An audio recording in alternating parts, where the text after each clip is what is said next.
Koe whamafola ma ke heni, me he ki I whanga koe o ku hangare ki o te kalapu e halavuna mo tō koe mo wanga mahet ki ai. Aia o ku tumatanga ka kai ko ki ngā koe ka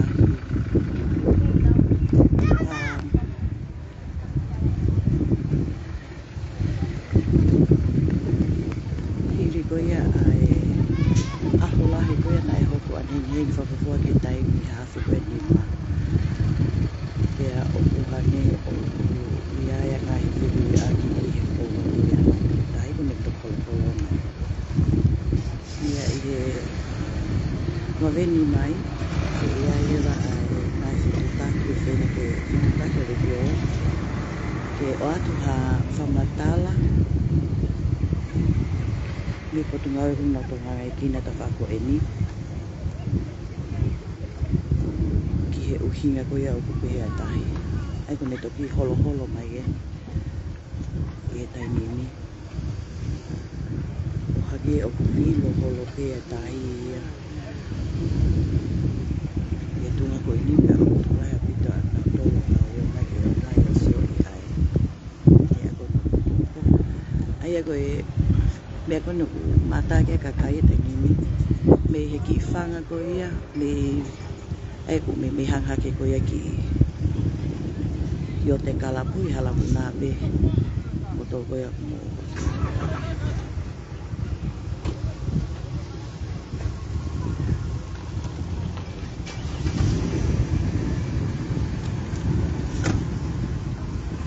Ka e toki o atu e whai ki e kaweni mai pe.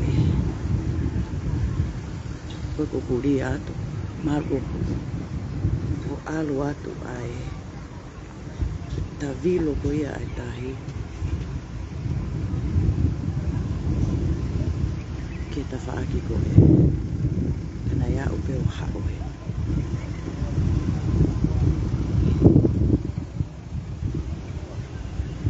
Ko ia pe? Malo.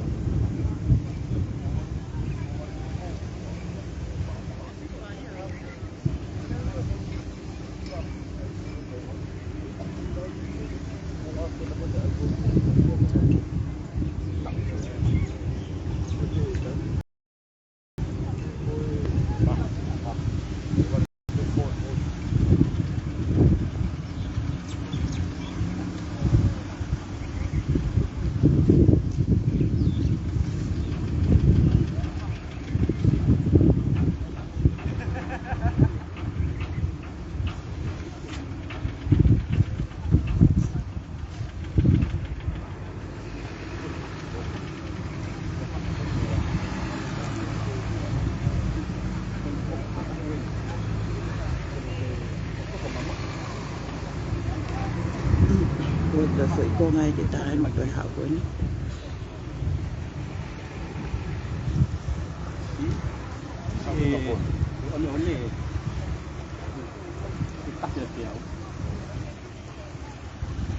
Koe toi foki mai.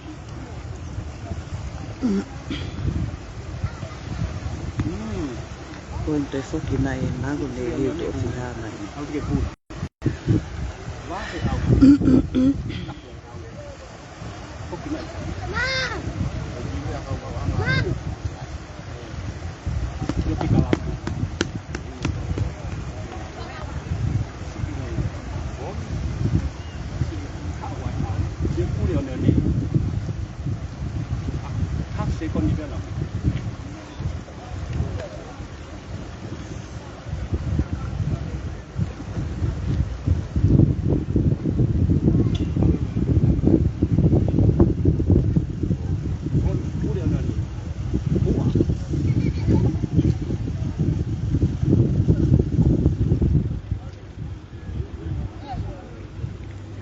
Ai kone hao pe koe ia o hu ale vai.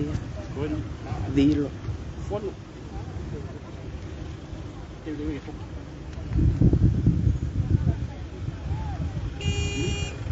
Skon pe tau noi.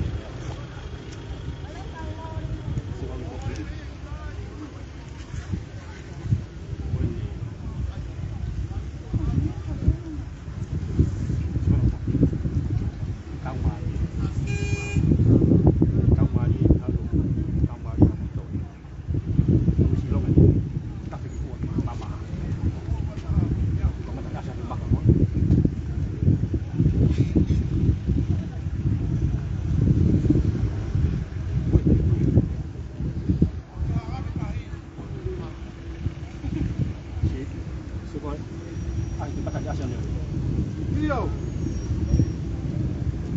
Poke mata. Bom.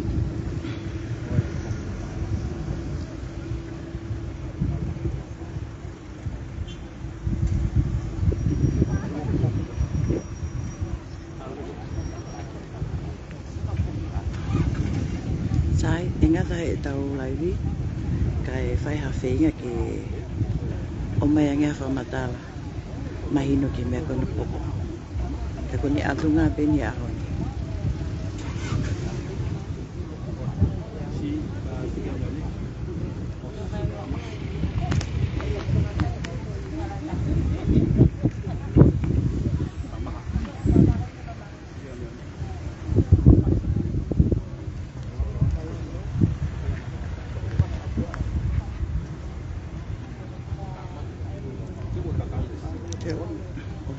Mama harewa tahi taini.